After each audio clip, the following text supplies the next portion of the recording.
Okay. Well, it says we're live.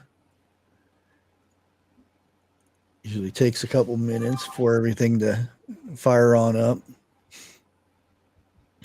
Well, so far we've got Dana B's in here. Jeff, he's here.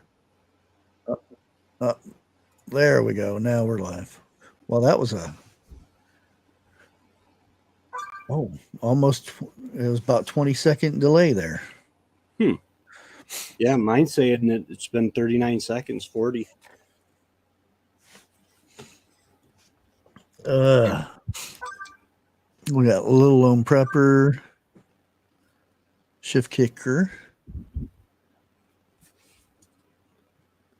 Give it a few minutes to see what we got going on.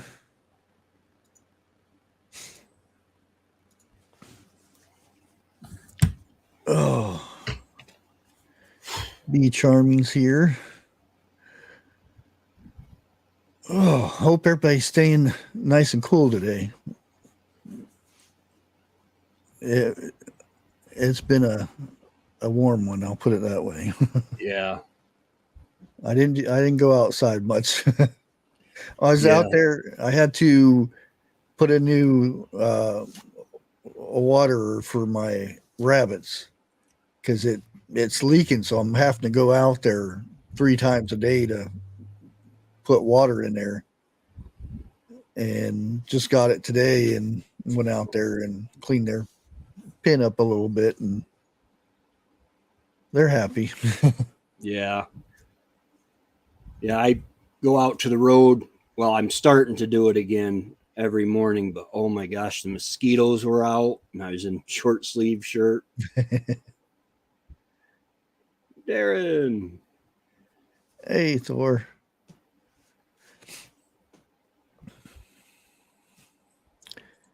Well, I guess we can go ahead and get her on started. Why don't you go ahead and introduce yourself and tell everybody what your channel's about?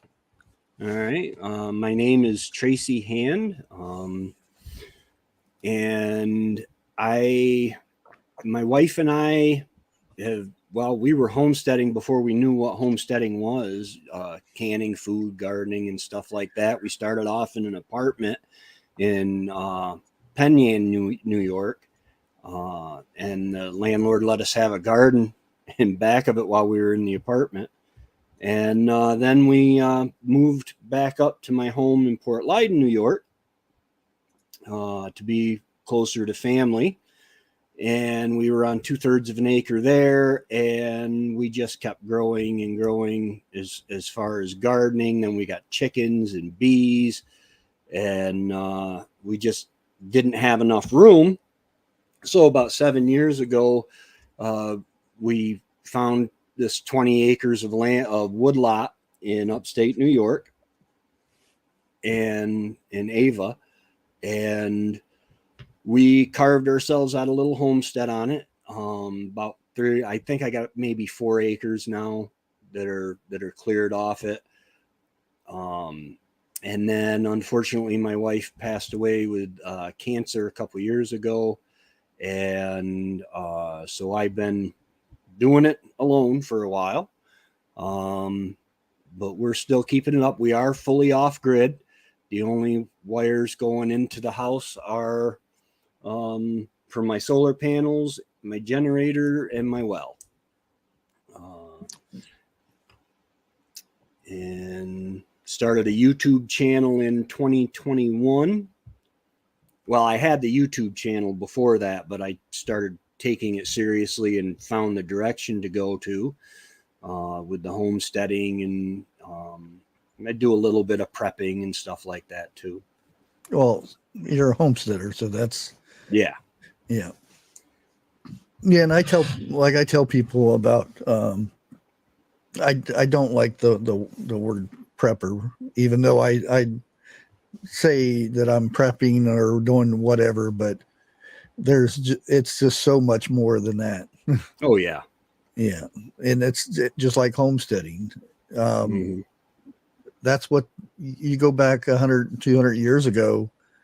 That's what people were. They're homesteaders. They lived off the land and raised animals and grew food, and that was normal. Yeah. And it's not like they went to the store after they couldn't grow anything. No. They No, stored food for the whole year. That way they had food to make it until the next growing season. Yeah, we're very lucky because of the way we're set up. Is if my crops all fail, like when my wife got real sick and my mom was sick at the same time. My mom's still with us, but it was like the harvest just got pushed to the side. So I ended up collecting more seed than anything, than any actual vegetables that year. But I was able to go to the farmers markets and the stores and recoup what I didn't get from my garden. I was very, very lucky there. And you said you had a well. Yes. Okay. Well, because that's what I was going to ask you about. What are the laws up in New York about, catching water? My understanding is that in the continental United States, it is legal in all 50 states to collect water, but some states have heavy regulations on how you do it and stuff. I've always thought it better to get forgiveness than permission. So I never, honestly, I know I can catch rainwater and no one's ever said anything to me about it. So Yeah. I do it. The well is a dug well. And I used to be a well driller with my cousin. He's actually drilling a well down the way from me, and he's supposed to eventually he'll get to me. I'm on the list. but I've got a dug well right now that's about 16, 17 foot deep, and it's more surface water, I think, than any, just seeps and stuff like that. But it gives me what I need. I have containers that I store the water in right now. During the summer months, the warmer months, I use 2 300-gallon totes, the big IBC totes. And in the winter, yeah. And in the winter, I use 2 55-gallon barrels, and I've got it set up basically with the barrels. I just flip a switch and time it for 20 minutes, about 20 minutes a barrel, and it fills it right up. And then I have my lines in the house are pressurized with a camper water pump, like what you use to pump from the tanks on a camper. When you're not hooked to city water, it keeps it at it aims to keep it at 50 psi, and then my hot water is an on-demand system that is actually meant to put a hose in a bucket or in a deep hole in a creek or a river and pump water out of that to go into the propane heater. It's an on-demand water heater. And that's the way to go now. I mean, for off grid, because definitely off grid. And I seen somebody and I'm like yelling in the screen. They were hooking a pump, and it had the bladder and everything there, but they had it. They were going from the pump to the water source, then from the water source to their house. Oh, they were trying to push the water through? Yeah. I don't know if that'll work. It won't. And he kept airing it up. And what he probably knows now, because everybody's done told him he was doing it wrong. But then he went and got a pump and hooked it from the water source to the house, and it worked. But Yeah, I was no, Yeah. that's not gonna work. He kept pumping air into the tank, the bladder, and Yeah. he's it'll hold air and then it goes out. Yeah, and the problem is once you get air in those bladder tanks, sometimes it's hard. They can get airbound. Yeah, Um and that can be uh, a real problem. Just a yeah. more of a hassle, really. But who likes a hassle? No, it happens. Yeah, And we were talking here a little bit before we went live about your garden. yeah. I've watched some of your stuff that because you were saying that you put a lot of wood chips to Hmm. hold that moisture in. Yeah, I have to. I do collect the rainwater, and that's mostly for the animals and the chickens. I have siphoned out of those to fill the water totes when the well went dry before.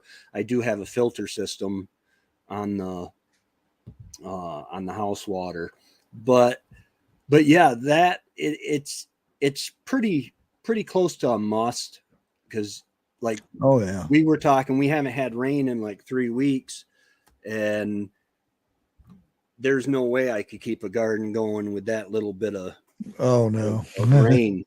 But the wood chips, they do really well. They hold in the moisture to the ground, and then the mycelium, the mushrooms and the fungus and stuff that grows in them, the plant roots can tap into those and use some of those, and they're a great home for, I keep wanting to say nematodes. I'm not sure what they are, but they're little organisms that take nitrogen and change it into, I want to say nitrogen oxide or nitride or something that the plants can use, because the plants can't use direct nitrogen or Yeah. something to that effect. And it's worked out good. We did some digging around the garden, and we ended up with a bunch of clay on top. So I've been amending the garden a little bit, Yeah. trying to get but the wonderful thing with the back to Eden garden method, the wood chips, is every fall you just put on 6 more inches of wood chips, and as that decays, it fertilizes the ground. It's Yeah. amazing. Um, when I first, well, I have just a really small backyard, and I've got a garage back there that whoever was here before laid gravel, Mm, and it so many years of gravel, and they put gravel back on it, and the grass grows. But to try to get under that, I tried to dig through that, and it was just, I had to go raised beds. And at yeah, that time I never did raised beds before, and I found out that it takes a lot of water. yeah, yeah. Good. Well, And I found out that um, I had got the first time I got mulch, and it was not supposed to have any chemicals or in there or anything, and I found out it did. yeah, So I had to scrape all that out of there. Then I got, which was the best thing I found, but I can't find it anymore, was coconut husk, mm, and yeah, put that down as a mulch, and that was wonderful. But here last year and this year, I haven't been able to find anything because I can't trust the bags to say they don't have chemicals in it, and I don't want to put chemicals in my. yeah. It's I get mine. I try to get mine when I see arborists dropping a tree, and I see if there's a truck that has a wood chipper behind it, I'll pull over and I'll give them a card that's got a map to my house on it, and I'll tell them I'll take anything, because a lot of times they have to pay to get rid of that. Yeah. The municipality of Boonville, New York, they have a transfer station, and they have a huge pile that they've been collecting for years. They'll ask you, do you want old or new? And Oh, wow. I tell them as old as you can get. Yeah. That's, you know, without charging me, because they also sell they sell the topsoil, but the wood chips have been free. Okay. So, Yeah, yeah. that's the it's been a while, but we cleared a whole acre of forest, and we had stacks and stacks of logs and stuff. We just burned everything else. Yeah. And then we're wanting to, you know, grow gardens and stuff, and we seen a utility truck going by with a shredder hooked up on the back of it, and flagged them down, asked them if they had any mulch they wanted to get rid of. Oh yeah. Yeah. And I had stacks all out in front of the yard. Yeah, it's really the best for your garden because it's got the green leaves in it. The problem with sawdust or mill shavings or anything is you get all the carbon but no nitrogen in like the leaves and stuff like that. That nitrogen will break down that carbon. And now that's why sawdust is so good for like chicken coops and pig pens, is because that all that nitrogen, instead of sitting around stinking, it's put to work breaking down that sawdust. Yeah. A lot of times we had some that was really dry stuff. You could tell the difference between, because we'd have multiple stacks, and what we did, we just, anytime we mowed, we put the grass clippings, yeah, and mixed it in there just to break it down. Yeah, grass clippings are awesome. I got some in a 5-gallon bucket out here from last year. I just filled it halfway full with grass clippings, and then the rest with rainwater, and put a cover on it, and it's been steeping. And I don't use a whole lot. I think the ratio you're supposed to go is like 30-1, but of water in this mix. But it's some really harsh stuff. Yeah. And a lot of people freak out that, well, you're going to get grass growing in your garden and stuff. Not quite. There are a couple grasses that'll grow like that, but yeah.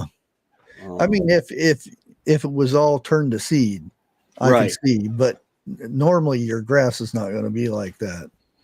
And then I don't know if you have a tractor or what, but if you can rotate the piles, it will get hot enough inside the wood chip piles, especially when you add nitrogen to it like that. It'll get hot enough inside the piles to kill any seeds off.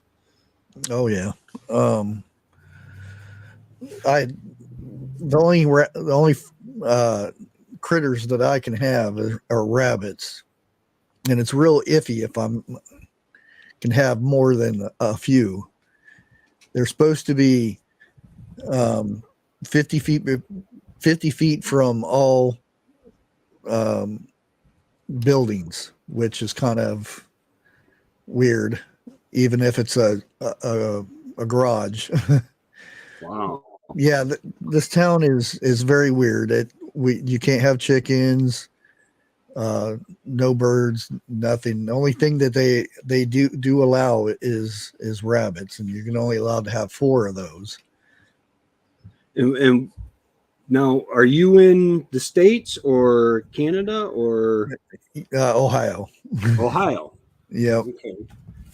Yeah, so all I can have is, and that's what I mean about the rainwater. You're not allowed to catch it, even if you use it for a garden or nothing in the city limits. Outside, it's the county. The county you can catch it, but you can't use it for drinking, and you can't use it for animals. It has to be for watering your plants, and it has to be not open either. Right. Well, yeah, because any open water can really give you a mosquito Mosquitoes. problem. Yeah. But I don't understand some of the rules and regulations that they come up with. The FDA came out with a thing a couple months back saying that gardening can be hazardous to your health because of chemicals in the soil. Mm-hmm. And that was a real article. It was online from the news agency. But yeah, I've heard a lot about New York being hit with this and that, and gas stoves and all kinds of stuff. They want everybody to go to electric because apparently if you work in Albany, you forgot that most of the state is rural area, and electric just isn't feasible for anyone anywhere. Our grid can't really handle it. Mm-hmm. Oh yeah, and some of it is way dated in the 60s still. Yeah. And why not fix that first and then start working on everybody having electric cars and get the grid up to where you can say, you know what, if every other family had an electric stove, we could do that without a problem. If every other apartment or every other household had an electric stove and electric heat, we could do that and have leftover power. But they don't think about this stuff. I know. It was like California when they came. I love it. They came out and said by 2030 we want California to be all electric vehicles, and then like 2 days later, please don't charge your electric vehicles where it's the grid can't handle it right now. Yep. It all sounds good on paper in your little office over there, but yeah, it's not life. What kind of animals do you have up there? 2 cats, one of which is between me and the fan.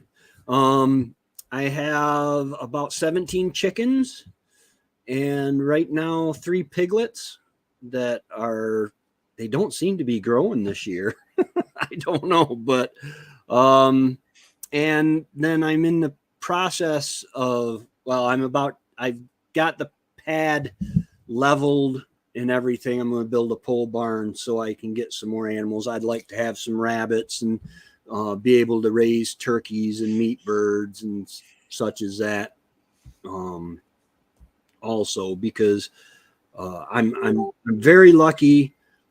My daughter and son-in-law have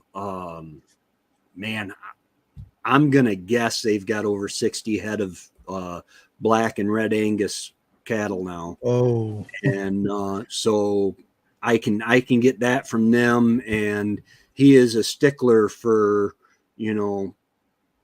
basically if they get antibiotics, it's because they really needed it. Oh yeah. He doesn't play around with that stuff. They've got a beautiful farm. And I love it. My grandkids are doing chores and taking care of. They've just bought them each one of the kids got a goat that they have to take care of now. Well, that's a good thing to start with. I'm saying I'm blurry. You're blurry. I haven't been drinking, I promise. Seems clear to me. Let me check YouTube here. Yeah, I can see you fine. Okay.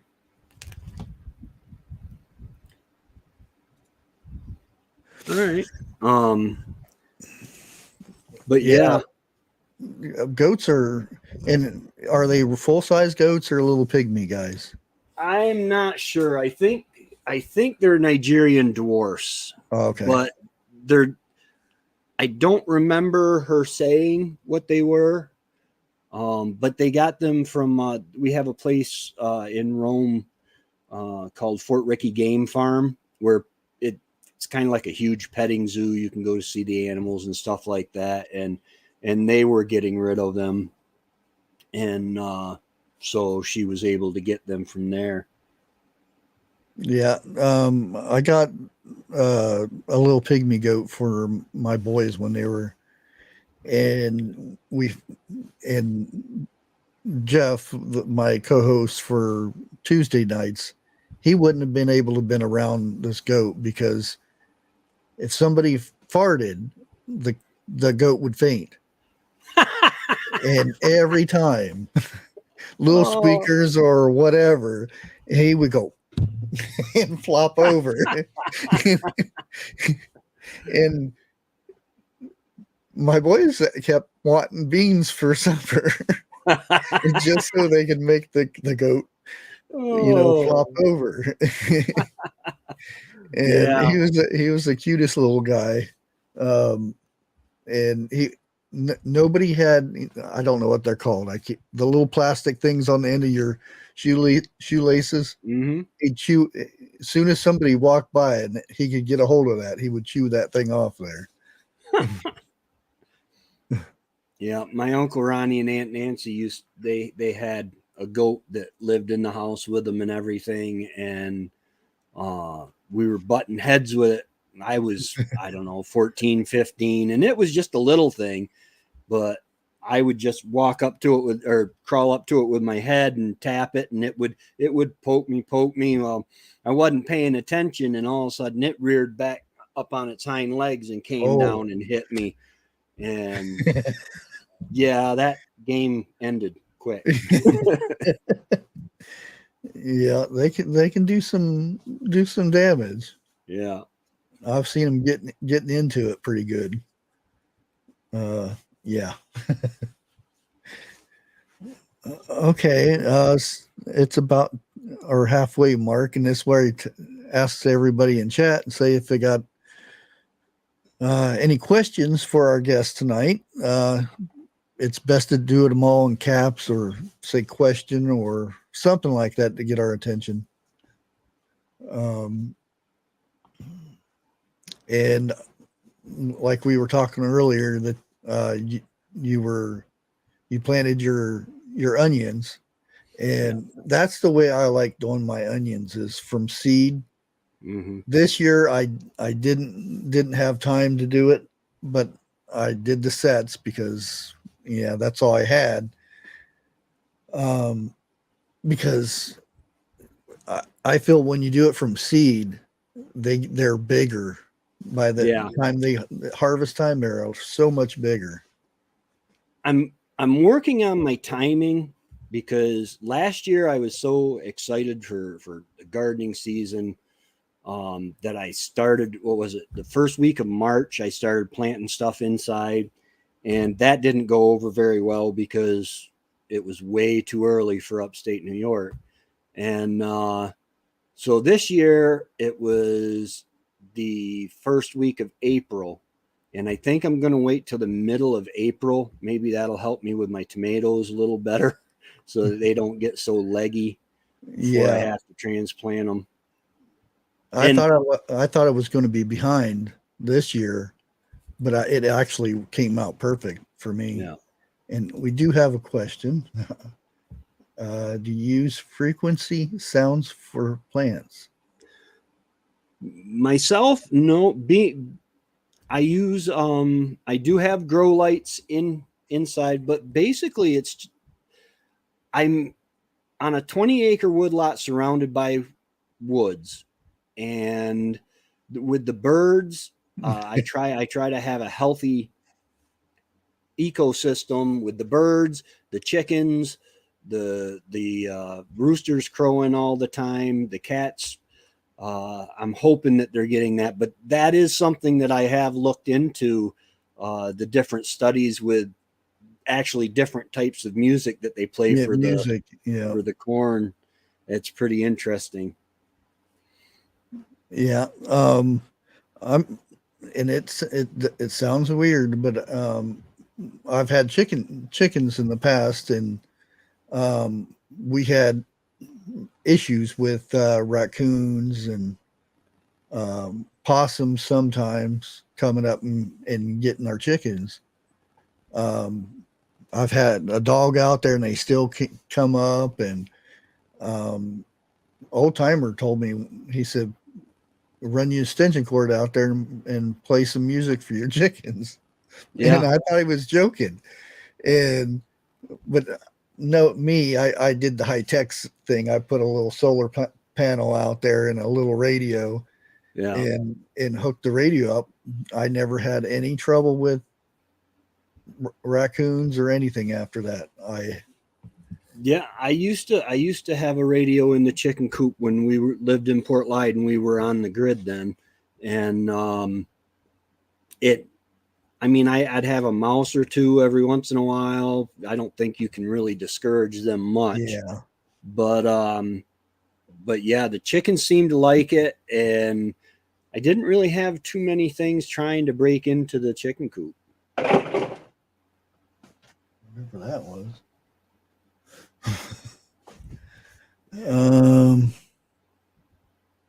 Here's one. Are your chickens egg layers or meat birds? They're all egg layers right now. I have 3 roosters, and I have one. I had 2 hens sitting on some eggs. One of them gave up real early. The other, I thought she gave up, but then this morning she was back on them. So, but I've got to do something, because there's one batch. Somebody broke an egg the other day, and it just wasn't nice. And I'm not sure where this one. What do you use a copper antenna? No. I've done some reading on the effects of running copper through the soil, and stuff like that. And honestly, I'm kind of up in the air on it. And copper's really expensive right now, and I'm kind of on a budget. Yeah. Oh. Yeah. As soon as I had the radio playing, they actually started sitting on their eggs and nested them and stuff, because I was nowhere experienced in chickens when I first got them.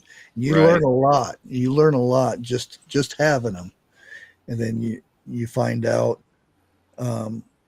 like, and I asked people, neighbors and whatnot, because when I first got the chickens, I said, my baby chicks are going to die. They're not, they won't eat or anything. And they said, did you stick their beaks in the food and the water? I said, they can see where it's at. They said, no, they're dumb.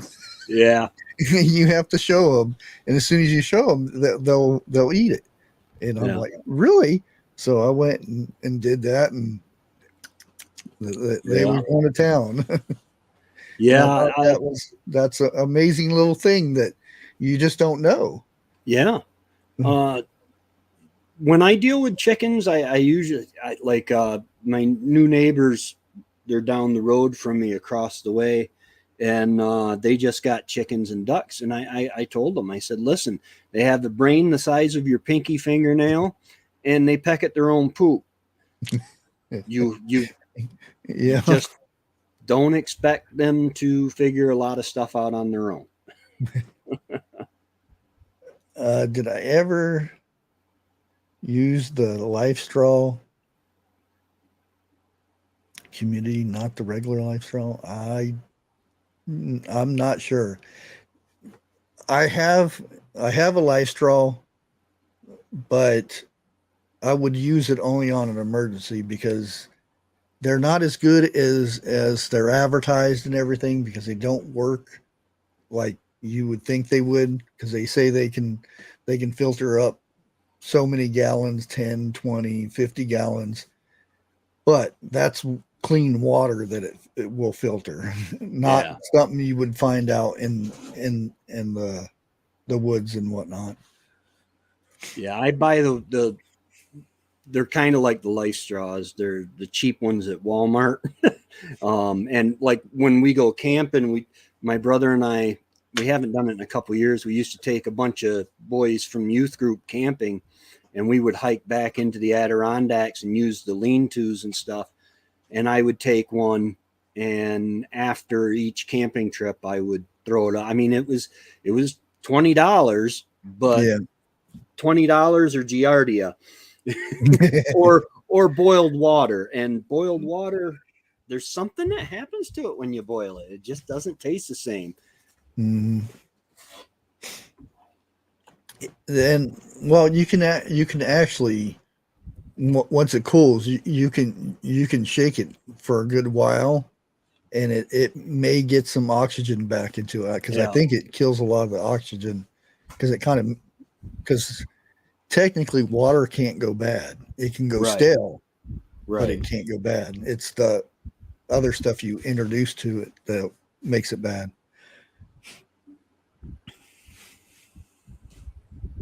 Oh heck, here we go with Walmart. My life straw clogged up pretty much right. Yeah. That's the thing, and that's why they show you all this water is getting all cleaned up, but it's really clean water. And depending where you're at, a lot of us don't have those nice clean streams. No, it's muddy water. Any kind of clay sediment will plug them up so fast. Oh yeah.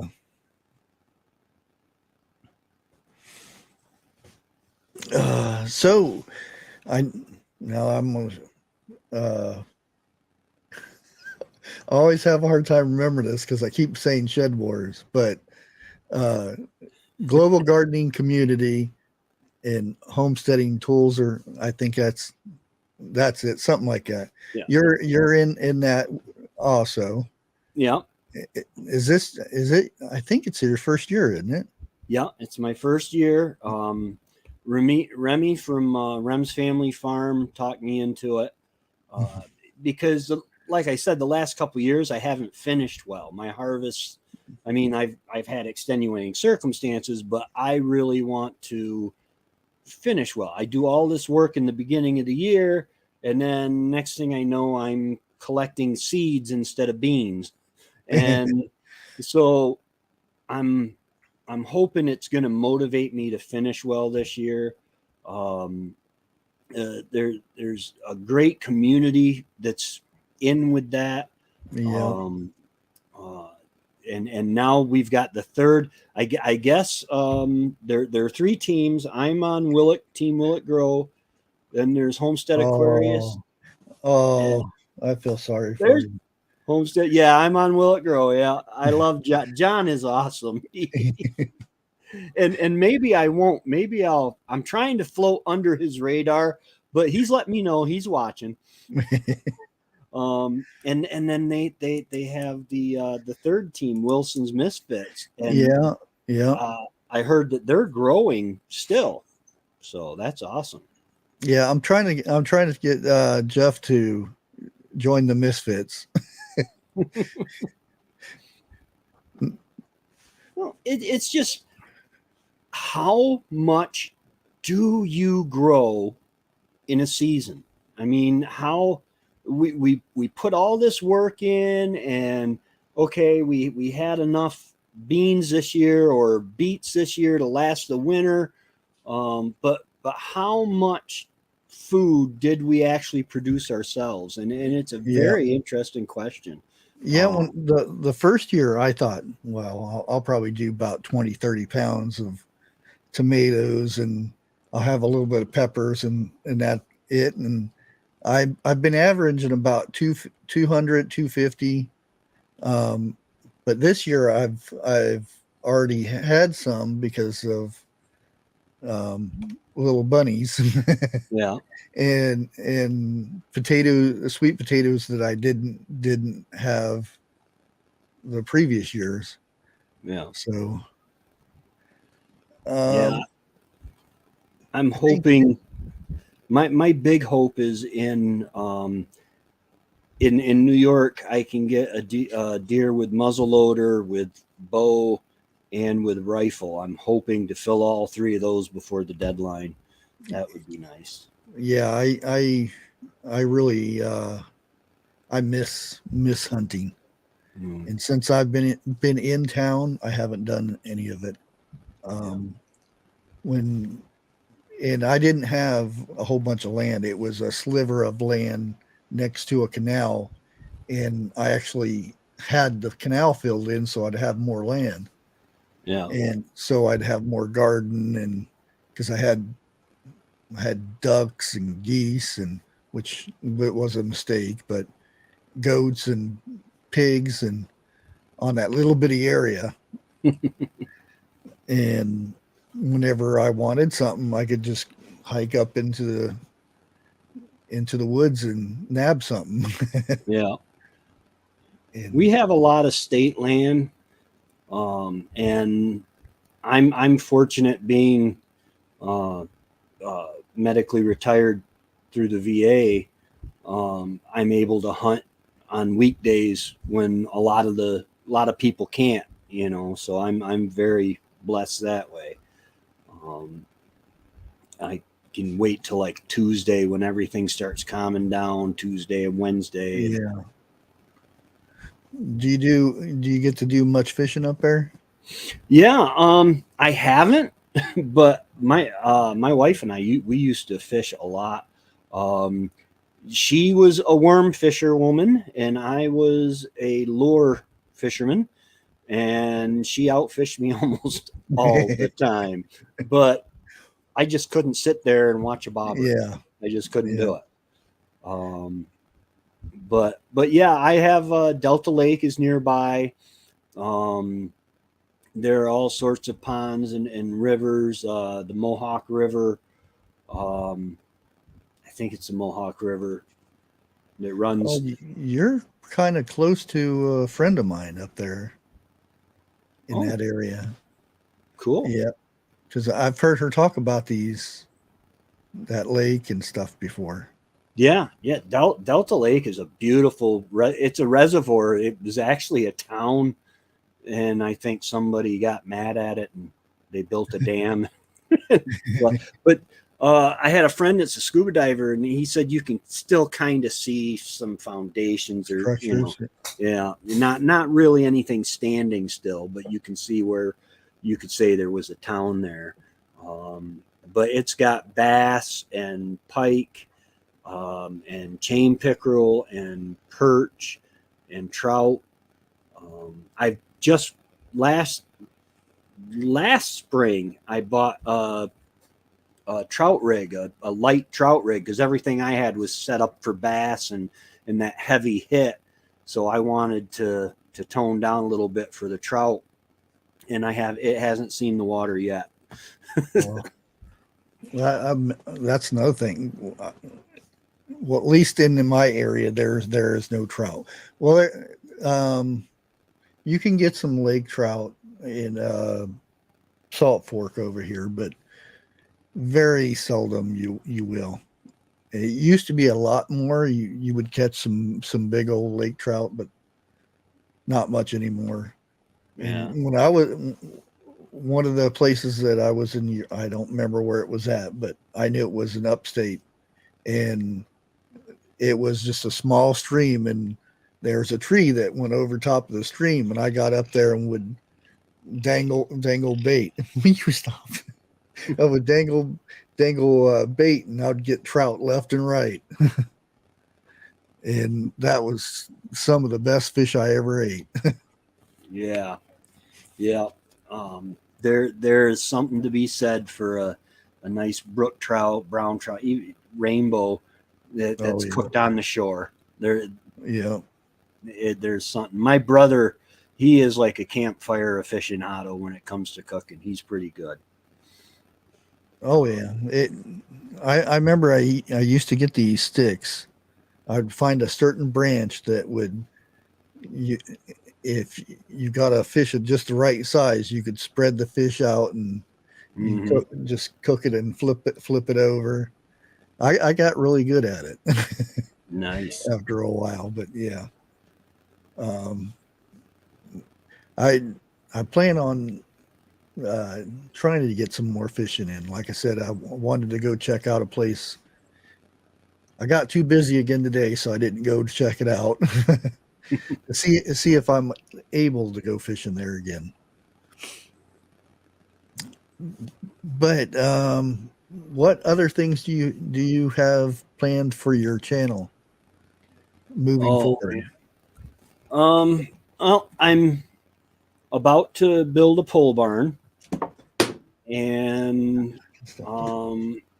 it's just kind of chronicling. I really couldn't believe it when I started getting, when I got my first 100 subs. It was like, are you kidding me? There are people actually interested in what I do, and I've got some expanding that I want to do with the solar system. I would like to get another entirely separate system for the barn. Maybe not as much storage, but just because that's hopefully where I'm going to be able to work on my car and my tractor. It really stinks having to shovel off 18 inches of snow to be able to crawl under a truck or a car. And then, like I said, I'm hoping to be able to get rabbits. Once I get the barn built, rabbits.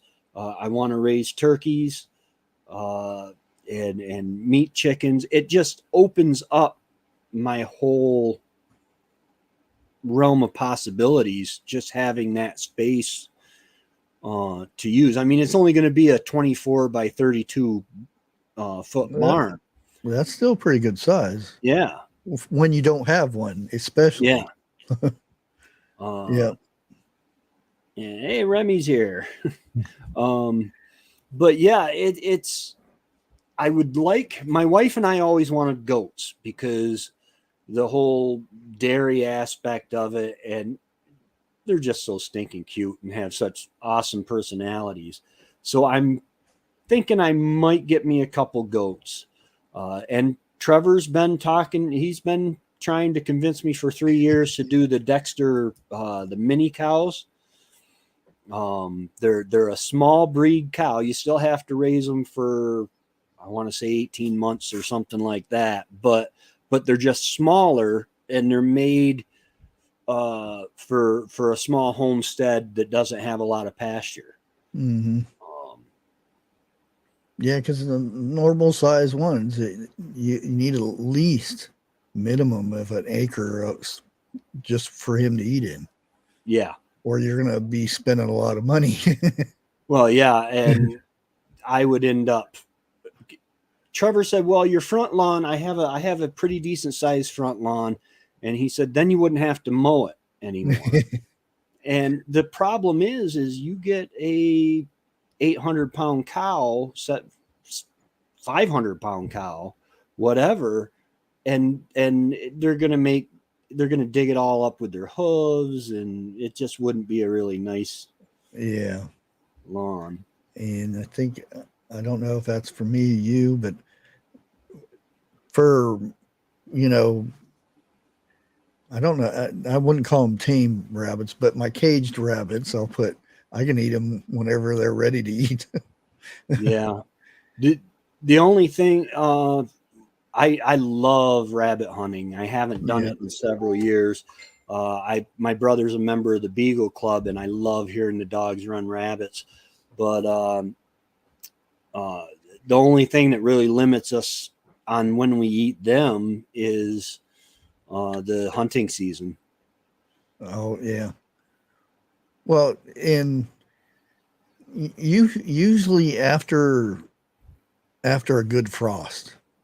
Yeah. Because I know down here, a lot of times if it's too soon, you'll end up with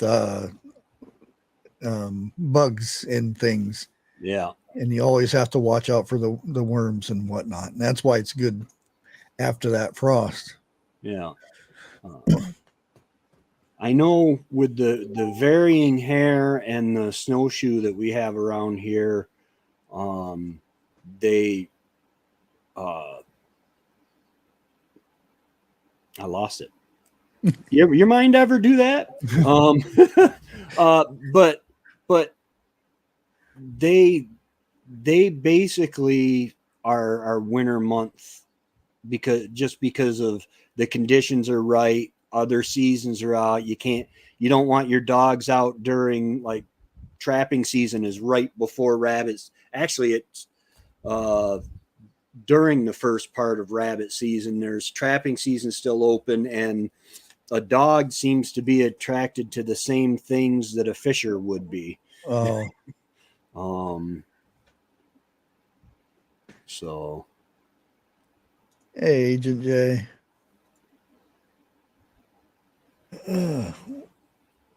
Well, I don't think there was any. Oh, is there any? Well, there are some, and I can't remember the name of them right now, and they get really huge. I don't know the name of them, and the one I have, the male, which I was supposed to have 2 males, and then now I've got a bunch of bunnies. But the female, I don't think it's too much of a meat type, but it's the male is, but I can't remember the name of the male now. yeah, And they get real big. I know Remy has rabbits, and Marie-Lynn from Little Homestead by the Beach, she has a French English subtitle. She doesn't speak on the videos, but she has the subtitles.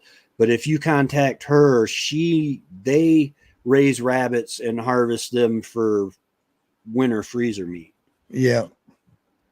I also got Ridge Life. He does rabbits too, and I can't remember what the name of the dang rabbit is now. The breed that is.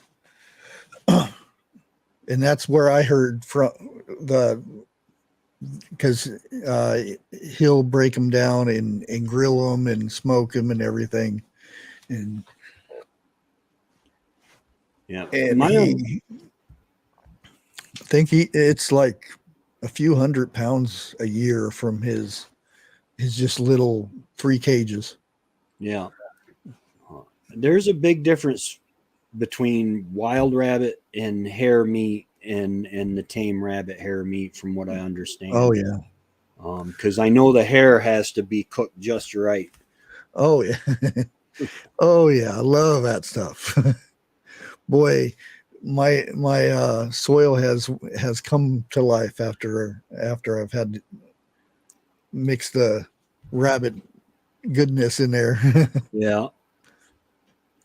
Yeah, I'll get a few scoops of it and fill a 5-gallon bucket up and shake it up in there and just put a lid on it and let it set for a couple of days and pour that on there. Yeah. It's like, woof, the plants turn green. Nice. Yeah. Okay, well, it seems it's about the end of the live here. I encourage everybody to go over and subscribe. He has some really good content. Watch his videos. And like I always tell her, if you're going to just subscribe to somebody, make sure you watch a video and comment, because YouTube, if a bunch of people go and sub to somebody, they think they're bots, so they'll just unsub you. Yeah. Yeah, and YouTube's doing a cleanse. They're playing games from what I understand right now. Oh yeah. But yeah, I appreciate you having me on. It's been fun. Oh yeah. Yeah, and every once in a while I get to actually catch your lives. Yep, and he does have lives. Yeah, I do lives, and today I think I've got one more video of my Canadian trip. My brother and I went riding side by side to Canada in Minden, and it was a blast. Yeah, I haven't got to watch that one yet. The second one, the day one part 2, is where we hit Greens Mountain, and that the camera just doesn't do the angles of some of these rock faces and stuff justice. It's amazing. Yeah, a lot of times you'll see somebody take a, they'll film a spot, and then you'll be there, and it's like, holy crap. Yeah. Yeah.